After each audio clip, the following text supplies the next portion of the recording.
அனைவருக்கும் அன்பான வணக்கம். இந்த நிகழ்ச்சியில் நாம் இந்த 2024ஆம் ஆண்டின் தமிழ் மாதமான மாசி மாத ராசி பலன்களை பார்க்கலாம். நிகழும் ஸ்ரீ மங்களகரமான சோபகிருது வருடம் மாசி மாதம் 13/2/2024 செவ்வாய்க்கிழமை வளர்பிறை சதுர்த்தி, உத்திரட்டாதி நட்சத்திரம், அமிர்த யோகம், சதுர்த்தி விரதம் கூடிய நாளில் இந்த சோபகிருது ஆண்டின் 11வது மாதமான மாசி மாதம் பிறக்கின்றது. இந்த மாத தொடக்கத்தில் கிரகங்களின் சஞ்சாரத்தை பார்த்தால் மேஷத்தில் குரு பகவான், கன்னியில் கேது, மகரத்தில் செவ்வாய், புதன், சுக்கிரன், கும்பத்தில் சனியுடன் சூரியன், மீனத்தில் ராகு என இந்த மாசி மாத தொடக்கத்தில் கிரகங்கள் சஞ்சரிக்கின்றன. தமிழ் மாதங்களில் 11வது மாதம் இந்த மாசி மாதம். சூரியன் கும்பராசியில் பயணம் செய்வதால் இந்த மாதத்தை கும்ப மாதம் என்றும் அழைக்கப்படுகின்றது. கும்பராசியில் உள்ள சனி பகவானுடன் சூரியன் இணைந்து பயணம் செய்ய போகின்றார். சனி பகவானும் சூரியனும் எதிர்கிரகங்கள். இந்த இரண்டு எதிர் கிரகங்களின் சேர்க்கையால் சில ராசிக்காரர்களுக்கு பல மாற்றங்கள் நடைபெற இருக்கின்றது. சூரிய பகவான் பிப்ரவரி 13ஆம் தேதி மகர ராசியிலிருந்து கும்பராசிக்கு பெயர்ச்சியாக உள்ளார். அதோடு அங்கு ஏற்கனவே ஜென்மசனியாக ஆட்சி அதிபதியாக சஞ்சரித்து வருகின்றார் சனி பகவான். சூரியனின் புதல்வன் சனி என்றாலும் அவர் பிறந்ததிலிருந்து நிலவும் சில சர்ச்சைகளால் இருவரின் உறவு மோசமானதாக அமைந்துவிட்டது. இருந்தாலும் ஒருவர் லட்சியத்தை நிர்ணயிக்கவும் அதை செய்து முடிக்கக்கூடிய எண்ணத்தை தரக்கூடியவர் சூரியன். அதை செய்து முடிக்கக்கூடிய உந்துதலை தருபவர் செவ்வாய். ஆனால் எந்த ஒரு செயலையும் செய்து முடிக்கும் மனநிலை, நல்ல வேலை செய்யக்கூடிய மனநிலையை தரக்கூடியவர் சனி பகவான். சனி பகவான் ஜாதகத்தில் சாதகமாக அமைந்துவிட்டால் அவர் நல்ல வேலை, தொழில் என செய்து சிறப்பாக பொருள் ஈட்ட செய்வார். மாசி மாதம் என்பது வழிபாட்டுக்குரிய மாதம். மாசி மாதம் என்பது புதிய கலைகளையும் கல்விகளையும் கற்க தொடங்கும் மாதம். மாசி மாதத்தின் 30 நாட்களுமே விசேஷமான நாட்கள் தான். எல்லா தெய்வங்களுக்கும் சிறப்புமிக்க மாதம் என்று போற்றப்படுகின்றது இந்த மாசி மாதம். திருமால் மகா விஷ்ணுவாக அவதாரம் எடுத்த மாசி மக நட்சத்திர திருநாளில்தான் மாசி மாதத்தில் வருகின்ற சங்கடகர சதுர்த்தி மிக மிக விசேஷம். இந்த நாளில் விரதமிருந்து வேண்டுவோருக்கும், பிள்ளையாருக்கு அருகம்புல் மாலை சார்த்தி வேண்டுவோருக்கும் எல்லாவித தோஷங்களில் இருந்தும் விடுபடச் செய்வார் பிள்ளையாரப்பன். மாசி மாதத்தன்றுதான் பார்வதி தேவி காளிந்தி நதியில் தாமரை மலரில் வலம்புரி சங்காக தோன்றினாள். சிவபெருமான் நிகழ்த்திய திருவிளையாடல்கள் ஏராளம். இப்படியான திருவிளையாடல்கள் பலவற்றை நிகழ்த்தியது இந்த மாசி மாதத்தில்தான். எனவே மாசி மாதம் முழுவதுமே சிவ வழிபாட்டுக்கு உரிய மாதம். மாசி மாதத்தன்று மந்திர உபதேசம் பெறுவதும் உபநயனம் செய்வதும் சிறந்தது. ஆழ்வார்களில் ஒருவரான குலசேகர ஆழ்வார் மாசி மாதம் புனர்பூச நட்சத்திர நாளில்தான் அவதரித்தார். அன்னதானத்தின் பெருமைகளை உணர்த்துவது இந்த மாசி மகம். எனவே மாசி மாதத்திலும் மற்ற அனைத்து மாதங்களிலும் எல்லா நாளிலும் நம்மால் முடிந்த அளவுக்கு அன்னதானம் செய்வது விசேஷம். இது 3 மடங்கு பலன்களை தரும். அப்பனுக்கு பாடம் சொன்ன சுப்பையா என்கின்றோம். மாசி மாத பூச நட்சத்திர தினத்தில்தான் முருகப்பெருமான் சுவாமி மலையில் தன் தந்தை சிவபெருமானுக்கு உபதேசம் செய்தார். மாதந்தோறும் வருகின்ற ஏகாதேசியே சிறப்புமிக்கதுதான். அதே போல மாசி மாதத்தில் வருகின்ற ஏகாதேசியில் விரதம் இருப்பது மகா புண்ணியம், சகல தோஷங்களையும் போக்கும். பிரம்மஹத்தி போன்ற பெரும் பாவங்களை போக்கி பேய்க்கும் நற்கதி கொடுக்கும். இரு ஏகாதேசிகள் வருவது இந்த மாசி மாதத்தில் தான். உயர் படிப்பு படிக்க விரும்புபவர்கள், ஆராய்ச்சி செய்ய விரும்புபவர்கள் மாசி மக நாளில் அவற்றை தொடங்கினால் அதில் சிறந்து விளங்கலாம். அந்த துறைகளில் எடுத்துக்கொண்ட கல்வியில் மிகப்பெரிய உச்சம் தொடலாம். ஆத்மார்த்தமாக ஈடுபடுங்கள், உங்கள் பிரச்சனைகள் அனைத்தும் நிறைவேறும். இந்த மாசி மாதத்தில் கிரகங்களின் பெயர்ச்சியை பார்த்தால் மாசி 1ஆம் தேதி சுக்கிரன் மகர ராசிக்கு பெயர்ச்சியாகின்றார். மாசி 1ஆம் தேதி புதன் கும்பராசிக்கு பெயர்ச்சியாகின்றார். மாசி 19ஆம் தேதி புதன் மீனராசிக்கு பெயர்ச்சியாகின்றார். மாசி 25ஆம் தேதி சுக்கிரன் கும்பராசிக்கு பெயர்ச்சியாகின்றார். இந்த கிரகங்களின் சஞ்சாரம் மற்றும் மாற்றத்தினால் உங்கள் ராசிக்கு என்னென்ன பலன்கள் கிடைக்கப் போகின்றது, நீங்கள் செய்ய வேண்டிய பரிகாரங்கள் என்ன என்று இந்த வீடியோவில் பார்க்கலாம்.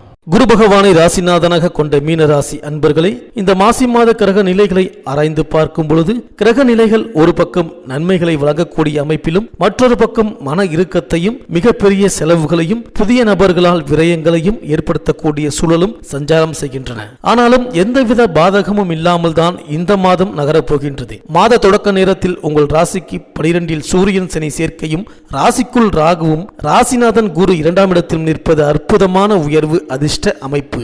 இதனால் மாதம் தொடங்கி 13 தினங்கள் முடிவதற்குள் பெரிய மாற்றம் ஒன்று ஏற்பட போகின்றது. அன்றாட வருமானம் உயர்ந்து சேமிப்பு அதிகரிக்கும். உங்களது ராசிக்கு 7 சனி காலம் தொடங்கி இருப்பதை நினைத்து வீண் கற்பனை செய்து கொண்டு அதிமுக்கியமான விஷயங்களில் இறங்காமல் இருக்கின்றீர்கள்.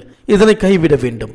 7 சனியில் விரய சனி நடப்பது உபயோகமான பெரிய செலவுகளை வீடு கட்ட, வீடு வாங்க, புதிய மண்மனை அமைத்துக் கொள்ள என மாற்றிக்கொள்வது நலம். ராசிக்கு யோகாதிபதியான செவ்வாய் பகவான் மாத தொடக்கத்தில் உச்சமாக 11ஆம் இடத்தில் அமர்ந்திருக்கின்றார். குடும்ப ரீதியாக அத்தியாவசிய கடமை விஷயங்கள் பற்றாக்குறை ஏற்படாமல் நிறைவேறும். ஆரோக்கியம் திருப்தியாகவே நகரும். வாழ்க்கை துணையின் இல்லத்தாரின் தேவை, ஆசை, விருப்பங்களை பூர்த்தி செய்து ஆச்சரியத்தை ஏற்படுத்த போகின்றீர்கள்.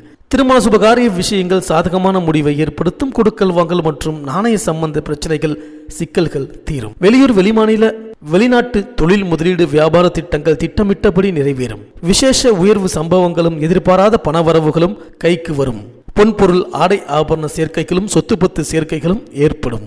மேலும் மாத தொடக்கத்தில் சனி பகவான் உங்கள் ராசிக்கு 12ஆம் இடத்தில் சஞ்சரிக்கின்றார். எனவே 7 சனி ஆரம்பமாகின்றது. விரய சனி இப்பொழுது வந்திருக்கின்றது. இதற்கு பிறகு ஜென்ம சனி, அதற்கு பிறகு குடும்ப சனி என்று வரும். பொதுவாக விரய சனி காலத்தில் அமைதியாக செயல்படுவது நல்லது. யாரையும் பகைத்துக் கொள்ள வேண்டாம். தொழிலில் தேக்க நிலையும் தெளிவற்ற மனதுடன் செயல்படும் சூழ்நிலையும் ஏற்படும். இடமாற்றம், ஊர் மாற்றம் போன்றவை வருவதற்கான அறிகுறிகள் தென்படும். மேலும் உங்கள் ராசிக்கு 12ஆம் இடத்தில் சஞ்சரிக்கும் சனியின் பார்வை 2, 6, 9 ஆகிய 3 இடங்களிலும் பதிகின்றது. 2ஆம் இடத்தில் சனியின் பார்வை பதிவதால் தனவரவு தாராளமாக வந்து சேரும். செல்வாக்கு உயரும். குடும்பத்தில் மங்கள ஓசை கேட்க வழிபிறக்கும். இல்லத்திற்கு தேவையான அத்தியாவசிய பொருட்களையும் ஆடம்பர பொருட்களையும் வாங்குவீர்கள். சனியின் பார்வை 6ஆம் இடத்தில் பதிவதால் உத்தியோகத்தில் மாற்றம் உண்டு. தொழிலை பொறுத்தவரை புதிய பங்குதாரர்கள் வந்து இணையலாம். எதிரிகள் விலகுவார்கள். வெளிநாட்டில் உள்ள நல்ல நிறுவனங்களில் இருந்து உத்தியோகத்திற்கான அழைப்புகள் வரலாம். பணிபுரியும் இடத்தில் பல நாட்களாக இருந்த பிரச்சனைகள்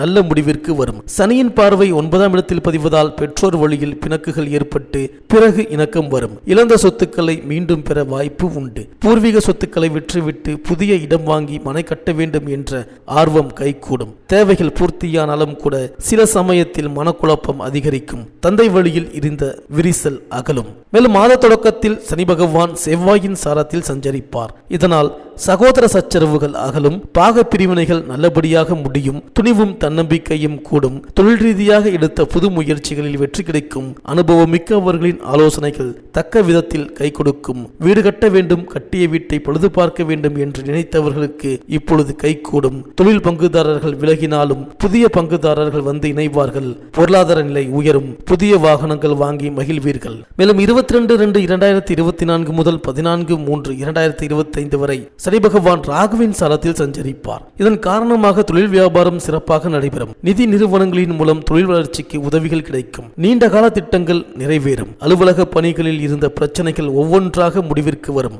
வாகன பொழுதுகளால் மாற்றம் கண்ட நீங்கள் புதிய வாகனம் வாங்குவதில் ஆர்வம் காட்டுவீர்கள். வெளிநாடு மற்றும் வெளி மாநிலங்களில் இருந்து அழைப்புகள் வரலாம். இல்லத்தில் உள்ளவர்களின் தேவைகளை பூர்த்தி செய்வீர்கள். மேலும் மாத தொடக்கத்தில் உங்கள் ஜென்ம ராசியில் ராகுவும் சப்தமஸ்தானத்தில் கேதுவும் சஞ்சரிக்கின்றார்கள். இதன் விளைவாக பயணங்கள் அதிகரிக்கும். பொருளாதார நிலை திருப்தி தரும். புதிய முயற்சிகளில் வெற்றி கிடைக்கும். ஏற்ற இறக்க நிலை இருந்தாலும் அதை சமாளித்து விடுவீர்கள். இருந்தாலும் குடும்பத்தில் அடிக்கடி பிரச்சனை தலை தூக்கும். விட்டு கொடுத்து செல்ல வேண்டிய நேரம் இது. கேதுவின் ஆதிக்கம் இருப்பதால் வாழ்க்கை துணையை அனுசரித்து செல்வதன் மூலமே வாழ்வில் அமைதி காண முடியும். குடும்ப சுமை கூடும். சர்பசாந்தி வழிபாடுகளை மேற்கொண்டால் நன்மைகள் நடைபெறும். மேலும் மாத தொடக்கத்தில் குரு பகவான் உங்கள் ராசிக்கு 2ஆம் இடத்தில் இருக்கின்றார். எனவே தனஸ்தானம் வலுவடைகின்றது. அவரது பார்வை 6, 8, 10 ஆகிய இடங்களில் பதிகின்றது. எனவே தற்காலிக பணியில் உள்ளவர்கள் நிரந்தர பணியாளராக மாறும் வாய்ப்பு உண்டு. நீண்ட நாட்களாக வாட்டி வதைத்த நோயின் கொடுமை தீரும். உத்தியோகத்தில் இருப்பவர்கள் விருப்ப ஓய்வில் வெளிவந்து சுய தொழில் தொடங்கும் சிந்தனை உருவாகும். பார்க்கும் குருவை பலப்படுத்த வழிபாட்டை மேற்கொள்ளுங்கள். இந்த மீனராசி பெண்களுக்கு வாழ்க்கை துணையால் ஆபரண சேர்க்கைகள் காத்துள்ளன. மாணவர்கள் சக நட்பு விஷயங்களில் சர்வ கவனமாக செயல்பட வேண்டிய மாதம். விவசாயிகள் புதிய நுணுக்க விஷயங்களில் முதலீடு செய்திருப்பதற்கு லாபம் காத்துள்ளது. கலைஞர்களுக்கு அயல் மாநில, அயல் தேச பெரிய பட்ஜெட் சம்பந்த விஷயங்களில் துணிச்சலாக இறங்கிவிடுவீர்கள். அரசியல்வாதிகளுக்கு பதவி பொறுப்புகளும் அதிர்ஷ்டத்துடன் உண்டாகும். இந்த மீனராசி அன்பர்களுக்கு அனுகூலமான நட்சத்திரங்கள் அஸ்வினி, பரணி, ரோகிணி, திருவாதிரை, புனர்பூசம், மகம், சுவாதி, திருவோணம், சதயம், மூலம், அனுஷம். திருக்கடையூர் ஸ்ரீ அமிர்த கடேஸ்வரர் ஆலய கால சம்ஹார மூர்த்தியை வெள்ளிக்கிழமையில் வழிபட்டு வாருங்கள். இந்த மீனராசி அன்பர்களுக்கு இந்த மாசி மாதம் அனைத்தும் நன்மையே நடக்கும்.